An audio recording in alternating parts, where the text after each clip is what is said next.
Okay, good morning, everyone, or good afternoon, according where you are. And sorry for being late. We had a little technical problem, which we now solved. I'm going to present General Vittori. I'm very grateful for him to be here.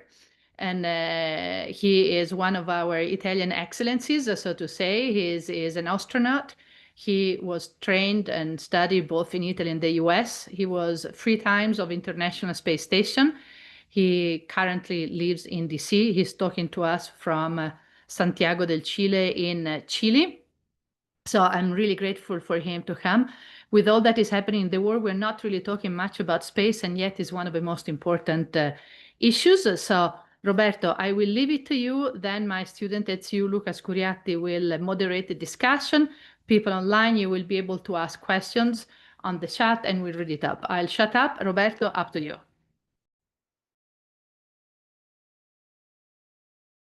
Roberto, devi aprire, you need to open the micro.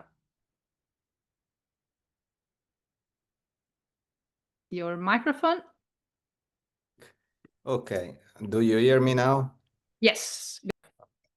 Thank you, Federica. Thank you for having me. Apologies for the technical difficulties.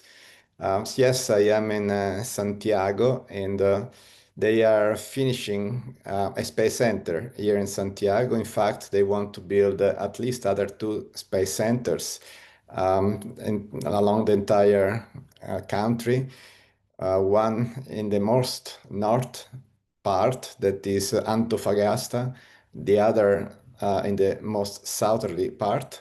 But yes, I agree with you, Federica, that we should talk more about space, especially watching the global confusion, because I believe global confusion is appropriate.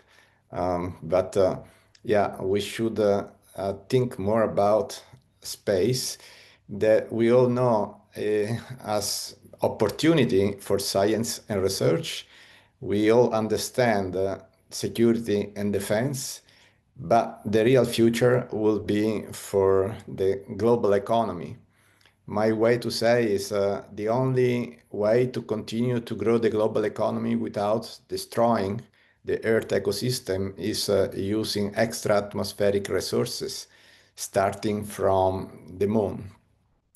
As I understand, we have about an hour together. So what I was planning to do is just do a snapshot on where we are and what I've done and what is next. Obviously, there are many ways to approach the problem. I'm thinking to do it using my own experience. I have 26 years of space experience, 40 years of aeronautics altogether. So our generation, my generation, built the International Space Station, that is this giant laboratory in space, 400 kilometers, orbiting about 27,000 kilometers per hour. Huge success, really incredible success.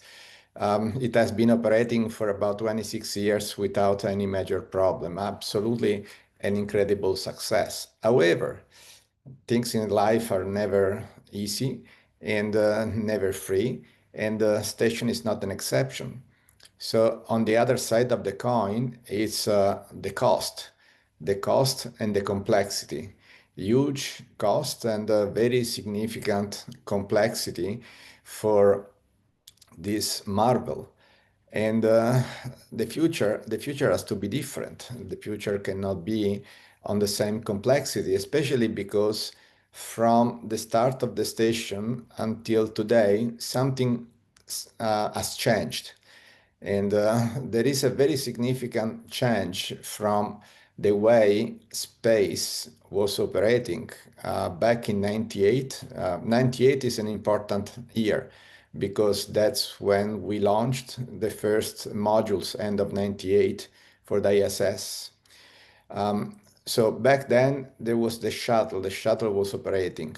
The shuttle, it's also an incredible machine, now no longer flies, but it has been operating for about 30 years. Kennedy Space Center was the primary launch site for the shuttle. And back then, going to the Kennedy Space Center, entering the premises, going to fly on the space shuttle the way I did it in 2011, everything was managed by the federal government. So the shuttle was managed by NASA, that is a federal government agency, launching from Kennedy under the authority of the federal government.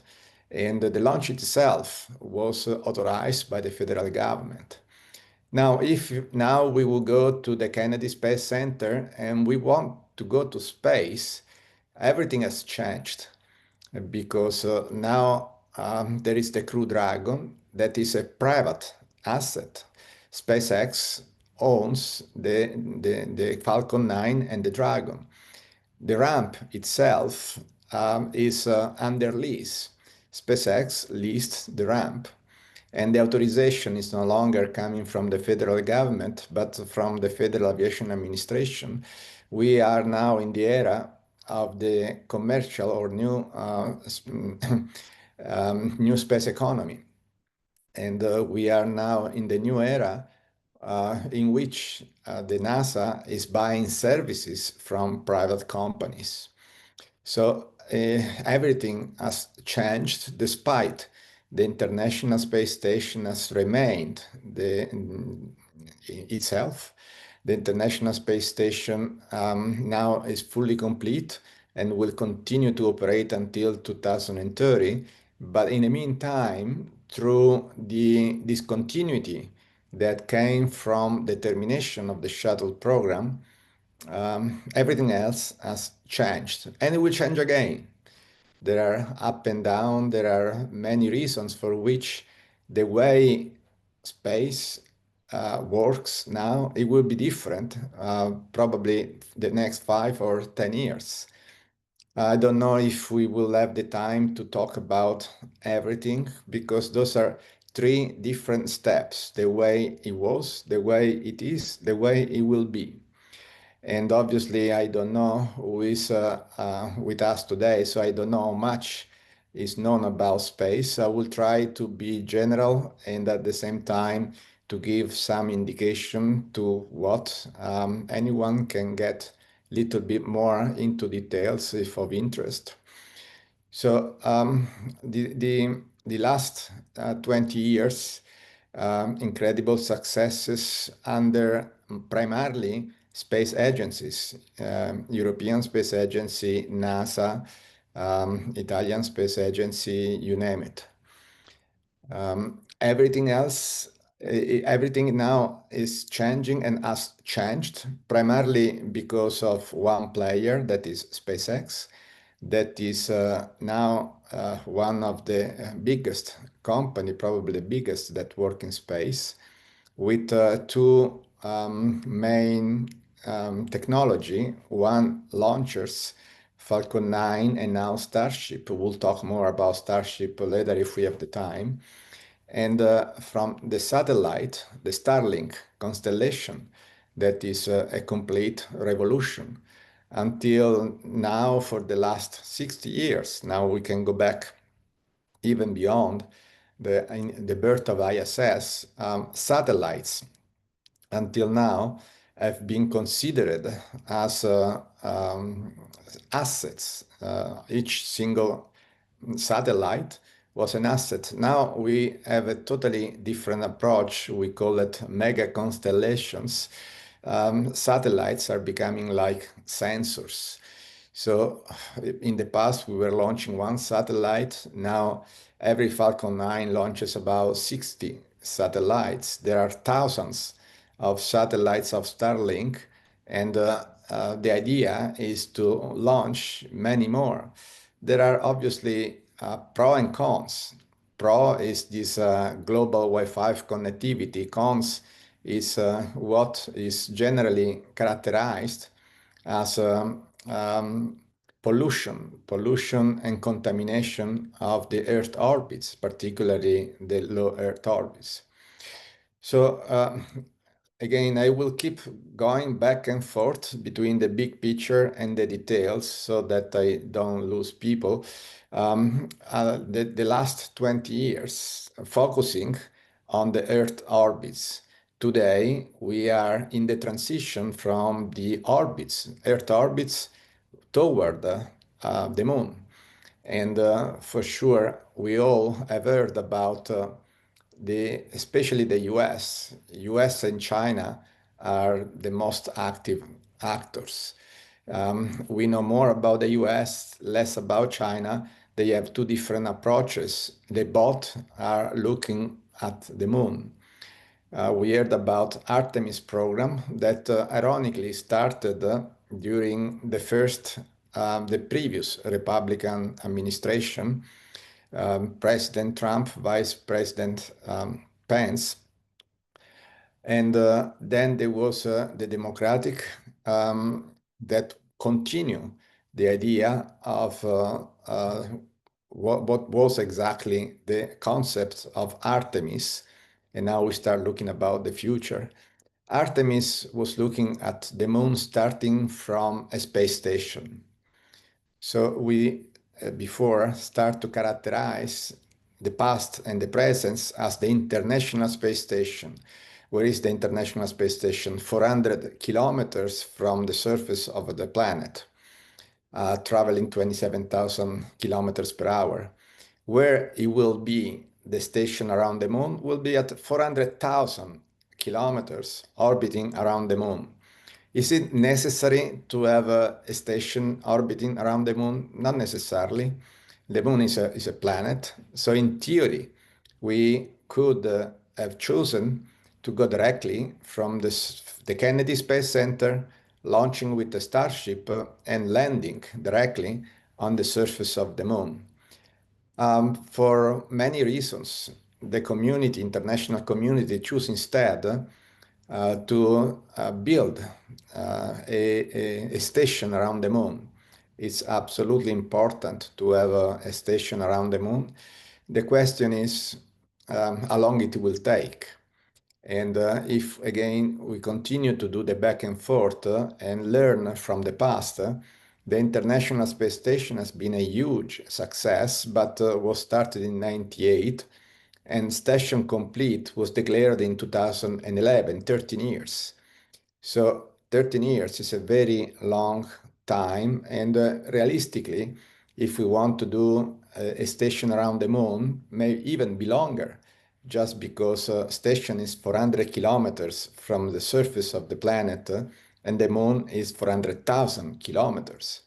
So the complexity is bigger, and everything else can be more complicated. Yet, the most important question is why the moon? What is so important in going back to the moon? And I will go back to my introduction when talking about the global economy, the resources. We all understand that the planet Earth is currently under stress. Climate change, utilization of our resources. We need to find an alternative, and the alternative is a possible alternative, a practical alternative. The most likely alternative is the surface of the moon. The moon is very similar as a composition to our planet. So anything that we can extract from Earth, we can extract from the surface of the moon. That's the basic idea, with some additional advantages. On the moon, there is a 1/6 of gravity, there is no atmosphere. So we have obviously to reinvent the manufacturing process, and the moon is hostile for humans. We would not be able to stay on the surface too long because of the cosmic rays and radiations, but there are caverns, and there will be way for the future of humankind to work, extract resources, reinvent the manufacturing process outside the atmosphere, starting from the surface of the moon. But how to get there is not easy. It's not easy at all, even if we landed on the moon in the 60s.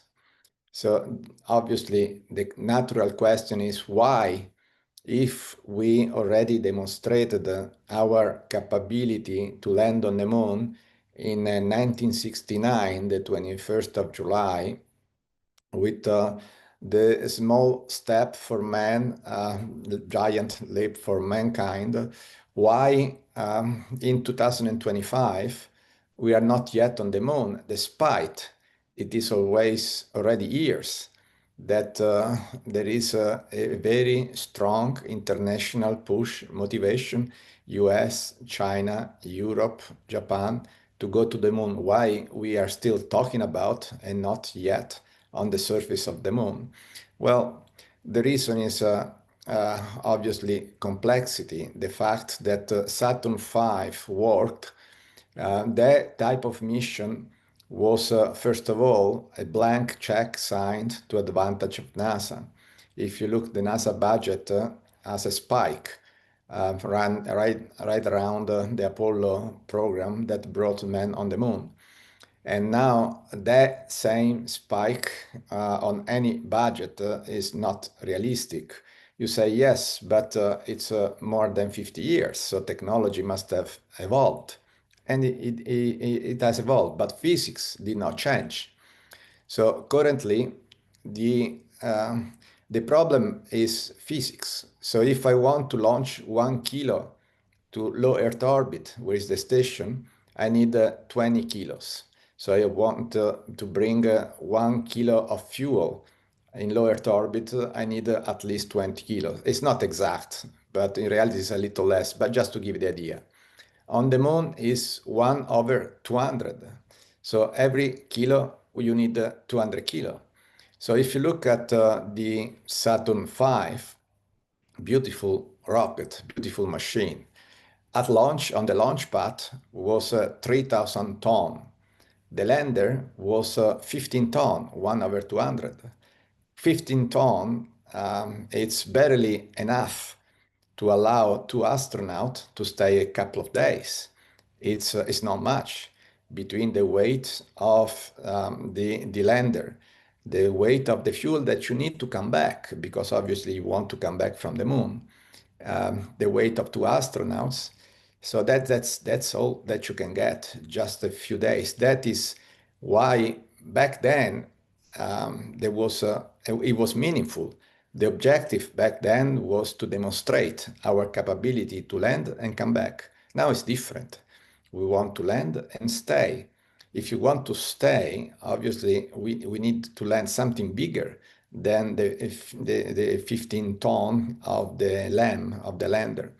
So that, and here comes again in the new era of the new space economy, where the actors is no longer NASA, but private entity, SpaceX first. Here it is again, SpaceX with Elon Musk, that is building the huge Starship down in Boca Chica in Texas. His idea is not to have a landing on the moon with a LEM that is only 15 tons. His idea is to land the entire giant Starship. It's a very smart idea, very beautiful idea. Unfortunately, you have to do the math with physics. So when you launch Starship from the Kennedy Space Center or from Boca Chica, the Starship is about 5,000 ton. 5,000 ton is almost double the Saturn V. However, physics is physics, and by the time it gets to low Earth orbit, it's empty. So now the question is, well, if I want to take the entire Starship to the moon, where do I get the fuel? And that is the next challenge, the next question, that is how to do the in-space refuel. We know how to do refuel with aircraft. It's called in-flight refueling. We have never done in-space refueling. That will be the next challenge. So why, in the meantime, everybody else is thinking about building a station around the moon because it's much easier, because you do not need to do the in-flight refuel, because you can use the classical one-way rocket to arrive around the moon. And the question is why you need less fuel to get around the moon rather than on the moon, because the moon has no atmosphere. So differently from Earth, where is an atmosphere, and when a spacecraft is coming back, there is a free braking from the atmosphere. On the moon, you need to brake, you need fuel, you need to use the engines also to slow down and land. So going back and doing, and I don't know, Federica, at which point you want to make it more interactive, to have your moderator to guide me. But probably now that I have been talking for about 20 minutes, it's a good moment to break the ice with a new voice. But before doing that, let me summarize what I have shared until now, my experience. Three space flights, two with the Russian Soyuz 2002, 2005, one with the Space Shuttle 2011, all three to the International Space Station. I got selected in 98. That was exactly when the first module of the station was launched. That was not a coincidence. They were looking for astronauts. I applied and got selected. And now the station is our present. It's a beautiful laboratory, will last until 2030. In the meantime, everything else on Earth has changed, and we transitioned from the classical government agency approach into the current era of the private initiatives. All this is the base for the future, for what comes next. Will no longer be Earth orbits, especially because now those Earth orbits are becoming more and more congested, will be the surface of the moon. And privates are still leading. Nevertheless, most likely will go back to the previous step when governments and space agencies were prime actors. Why? Well, just because it will be too expensive for private company to take the risk and the challenge of the initial activities. Why do we go to the moon? For resources. Science research, yes. Security and defense, possibly, but primarily for the resources. Sooner or later, all government will understand that the only real option, if we want to continue to grow the global economy, is getting resources outside the atmosphere, and will be even cheaper. It will be even cheaper once we stabilize the technology. Right now, in our Western world, US first, they understand, we understand, but not so much. The one that are mostly best focusing is China. I will leave now to my moderator and have him to guide me for the second part of the conversation. Okay, thank you very much. Now, people, you can ask a question in the chat. I have plenty of questions, but Luca, I will have you go first at it. Okay. Well, thank you for that great talk. I'm not seeing any questions in the chat as of right now, but I wanted to touch on one thing that you brought up a couple of times, and it's the privatization of the space industry. And my question is if you have any concerns about that, like, do you think there's a benefit to states being the primary actors, or do you think the space industry will become more efficient through privatization? My approach is the natural approach, regardless whether it's good or bad, we like it or not.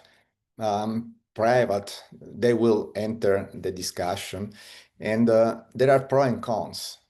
The pro is that success is something that we really like. But when you start used to success, at a certain point, you may start to be afraid of failure. This is more or less what happened at the end of the space shuttle era. Space shuttle was a beautiful machine, really a marvel, but after 30 years, it was still an experimental aircraft.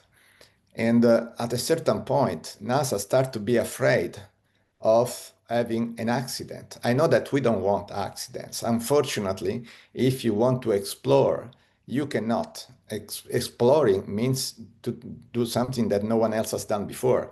It does not exist, exploration with zero risk. It's a contradiction. And at a certain point, the shuttle program got into that type of contradiction. Having to have a success guarantee 100%, there is only one way to be sure to not have an accident is not to fly. That's how they closed the space shuttle, just because that was the only way to not have an accident. Private initiatives changed completely. If you look the strategy of SpaceX, they intentionally explode one prototype after the other to bring each machine to their limit and learn for the future. That approach would have been unconceivable before with NASA or any space agency. So that was absolutely a positive element that arrived once people, NASA mostly, obviously, I usually talk a lot about the US, talk a lot about NASA, talk a lot about the US actors because they represent the leadership, okay, around the world, around the globe. So at a certain point, and there is a coincidence that I like to share between we like it or not, most often technology evolve through incident, accidents, or even tragedies. So one event that is the transition from the classical approach with the space agency leading and the private was the 1st of February 2003, about 22 years ago, the accident of the Columbia, the space shuttle Columbia that was trying to come back and didn't land, explode in flight. That was the moment NASA realized that they needed a different approach. Not only NASA, the US, the government, the international community understood that a change was needed. And that's when the new private company arrived, SpaceX first. The accident was in February 2003. SpaceX was created by Elon Musk and Gwen Shotwell just in March 2003, just a few days after the accident. Was a coincidence? Maybe yes, maybe no, we don't know. What is in any case relevant is this transition was a positive transition. Now, not everything was positive. Something that characterized and confused space was the word tourism. So at a certain point, Virgin Galactic and others start to offer the concept of space tourism. In theory, is positive, means we offer to a broader opportunity to travel in space, to enjoy space. Yes, it's true, but space is not a touristic attraction. At best, it's an extreme sport. So many of those attempts did not help the space economy or the space sector, confused a lot, confused the governments, confused the sector. And this confusion still exists. We still are in this in a condition of confusion. So it's difficult to say whether it was good or bad. For sure, it was necessary a change. And the future there will be another change. Many of those companies that today are focusing on the wrong side of space will not exist. It will not survive to the future. And the future will again be different from the present. So most likely we'll go back, probably not entirely to the way we were before, with the space agencies being primary and unique leaders. Probably will be hybrid, but again, there will be again the need to focus on professionality in space. The concept of tourism will fade away slowly, and we will go back looking to the moon on a more professional standpoint. Again, the economy, the resources will be prime. Now, there are several questions. Luca, you want to go ahead? Sure. So the first question is, what do you think the role of the EU or ESA is in the commercialization of space? ESA, you or the ESA? Yeah. Wait, there is also a related one. Do you think the Q&A, do you think the new memorandum of understanding signed by Airbus, Leonardo, and Thales in Europe allow Europeans to hope in a better privatization of the space sector? How much time do you think Europe needs to be competitive worldwide? So ESA, the European Space Agency, started in around 1970 something, and specialized in satellite and exploration, solar system exploration. Well, the US scenario and the European scenario is very different. In the US, sometime, whether it's good or bad, history will tell. But in the US, sometimes they take decisions that create a discontinuity on the past. For example, when the shuttle program terminated, there's been a huge discontinuity with workforce, engineers, everything, programs, and everything else. I don't know whether it's good or bad. It's a fact. ESA in Europe, that does not exist. It's good or bad, I don't know. The end result, however, that in Europe, the transition from the classical approach to the new space economy approach never occurred. There was a drag of the classical approach that they were calling under the name space economy, but was not space economy. It was not new space economy. Was a continuation of the classical approach. So that in a way is good because means that you don't go through instability, but on the other, you don't change innovation. It's more difficult to see. The other element of complexity is ESA and the European Union. They don't coincide. In the new version, in general, Europe, it's not in an easy moment, but that is on international, more political topic. Let's not consider the boundary condition and let's only focus on space. That is a bit artificial, but just for our discussion, it does not make much sense now to have a duplication.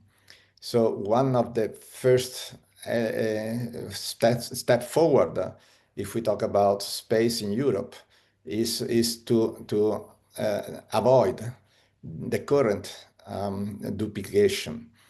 And then the next question has to be how much we want to be follower of the US and how much we instead want to be independent.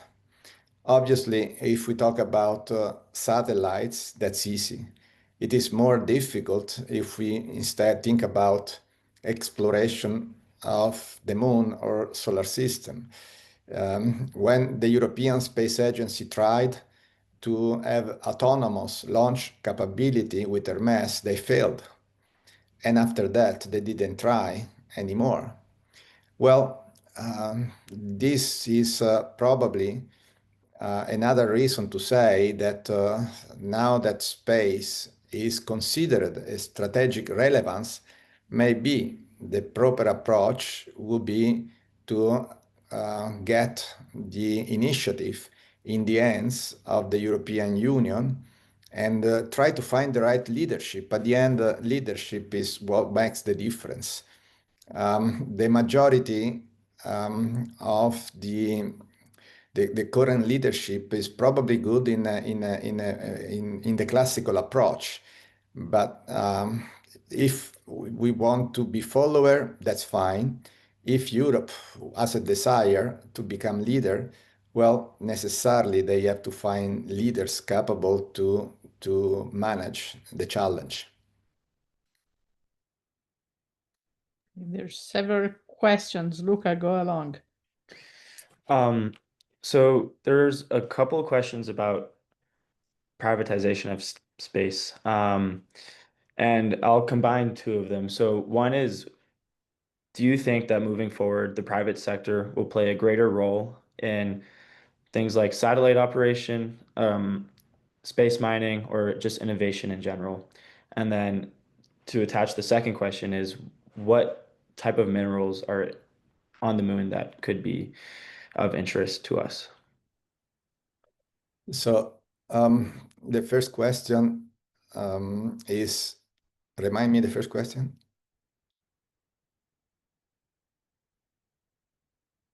Oh, I lost. Sure. Apart from tourism, do you think the private sector will play a greater role in things like satellite operation, space mining, innovation, and exploration? Hold on. Those are all very different. We have to call each one by what they are. So tourism will not exist. Satellites.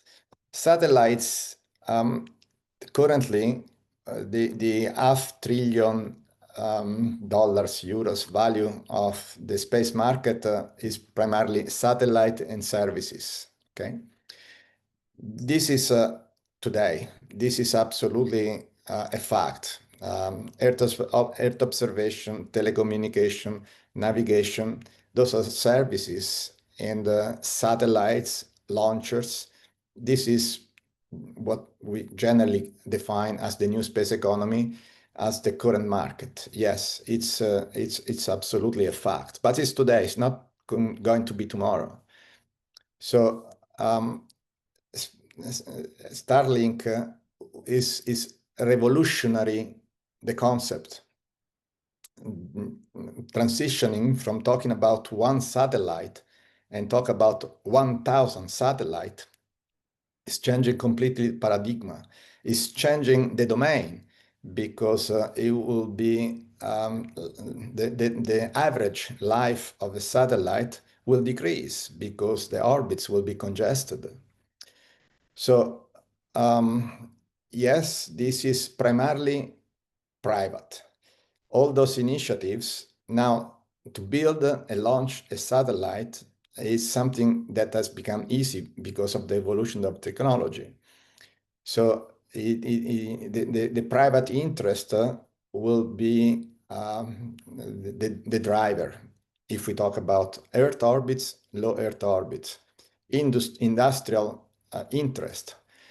The question about the current agreement with Leonardo, I don't see that type of agreements between giants as favorable in a context in which innovation has to be the key element for success. It's not because big industry is not capable, like Boeing, like Lockheed Martin, like our Leonardo. Yeah, they are they have beautiful capabilities, but they are today. And if you try to make them actors in the future, I don't see a chance. Even SpaceX, that we continue today to think about as the innovator, they are now too big. They are no longer, they will no longer have the strength to be prime actors 20 years from now. So if I will be the government, or if I will be capable to make suggestions on when those type of giants are trying to focus on space, I would say change subject, because space, in order to be successful in space, you have to be capable to do innovation and to challenge yourself.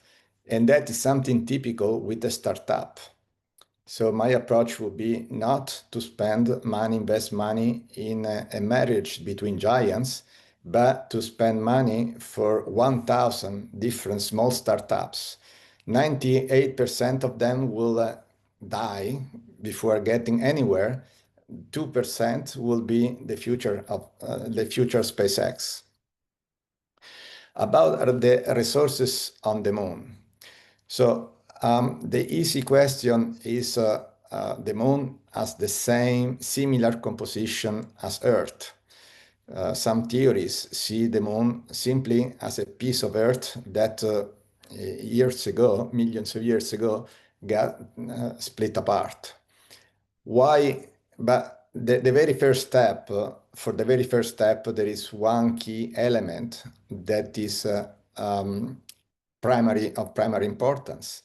That is water or ice, or whatever form of ice can be on the South and North Pole. You say, why? We have plenty of water on the planet. Why are you talking to us and say that water or ice or frozen ice or whatever form of water can be a key resource on the moon? For what we were talking before, if for the physical challenge, that in order to get 1 kilo of something on the moon, I need 200 kilos. So let's say I can land a starship or any ship on the moon. Then I want to come back home, one way or the other. And the only way to do it is in refueling. So the water is a key element for the refueling, either directly or indirectly, for the spaceships. That is why if we could extract water from the moon, we would be one step closer to create the conditions to start to go back and forth. And then rare earth, helium-3, or whatever you can extract from the planet Earth, you can extract on the moon, given the different conditions. So the way I use the expression is the reinvention of the manufacturing process. In order to do whatever, from building a shelter, building a spaceship, any of this can be done on the moon, with the advantage that instead of building a starship on the surface of Earth, if you can reproduce, obviously we now talk about not 5 years, not 20 years, probably 100 years from now, we are going back to the beginning when the industrial era started on Earth. The possibility is to start a new industrial era on the moon. So you have to put this in perspective. However, the only way to do it is one step at a time. So the first key resources is the water in whatever form is on the moon, probably in the poles, and downstream from it, everything else. Okay, the last questions, and then I also have one to close. So one question we have is, in your opinion, is the militarization of space inevitable? And what factors can limit this likelihood? Well, let's give all the questions now. Okay, So and what is then it? the second question is, how do you think the competition over resources will change the industry going forward? And what about with international collaboration? And So I would allow me to add my question, because it's also about international militarization, cooperation and militarization. The ISS is one of the few places where we still are in the same place with the Russians, and we need to talk to each other. What do you see going forward with them and the Chinese that are building their own program? So what about geopolitics? Okay, so the militarization of space, unfortunately, space is going to be, in the way I define it, our normal place to work, live, and fight, we like it or not. So militarization of space is unavoidable, just because space is simply an extension of the domain on Earth. And we see every day that that is the tendency. Even the most recent Russian nuclear rocket is simply that, militarization of space. Obviously, militarization of space means everything. There is even some positive and negative. The positive is security and defense. The negative is everything else. But yeah, that is absolutely inevitable. And there is not much to do or to say. It's just the way technology will evolve. For the other related question about the concept of international cooperation, yes, we go back to ISS, Federica. The ISS, the idea of ISS started in the 70s. And one of the reasons for which Congress made the huge effort of building ISS was not for science. That may sound strange, but at the very beginning, the science community was not in favor of the International Space Station. That is a laboratory, seems a contradiction. So why the science community was not in favor? Simply because microgravity on board ISS is not perfect, just because there are astronauts. There are all the systems that serve to make life possible. So the microgravity is not ideal, and science is also very difficult because of microgravity is not perfect, because scientists have to do their research through a third person that is an astronaut. So you end up having to build a very complex experiment that have to be operated by astronauts that are not expert. So it is a laboratory, but it's a very special laboratory, not in a positive way. The main reason for which the US Congress wanted the station was because they wanted to be an element to have the former Soviet Union to get closer to the West, and works perfectly. Worked perfectly. Back then, former Soviet Union was, or Russia, that transition happened basically through the initial ideas of ISS until ISS became a reality. And Russia was having, like former Soviet Union, was having huge economic problem, and as a story that I like to share, the very first two modules launched were Russian, but just before the launch, the US bought it, not because they wanted to buy, but to have a way to give money to the Russian program in order to continue. And that type of collaboration and cooperation worked very well and survived through everything that has happened recently.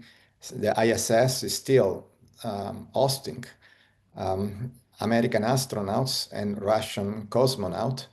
That is by itself a further confirmation that the International Space Station has been a huge success. It has been defined the most successful international cooperation ever succeeded. That's true, but that's the past. We cannot continue to think about the past successes. We have to think about the future. that is a key element. And what were the other two questions? The other question was, how do you think competition over resources will change the industry going forward? And what about with international collaboration, which you touched on the history a little bit about between the US and So Russia.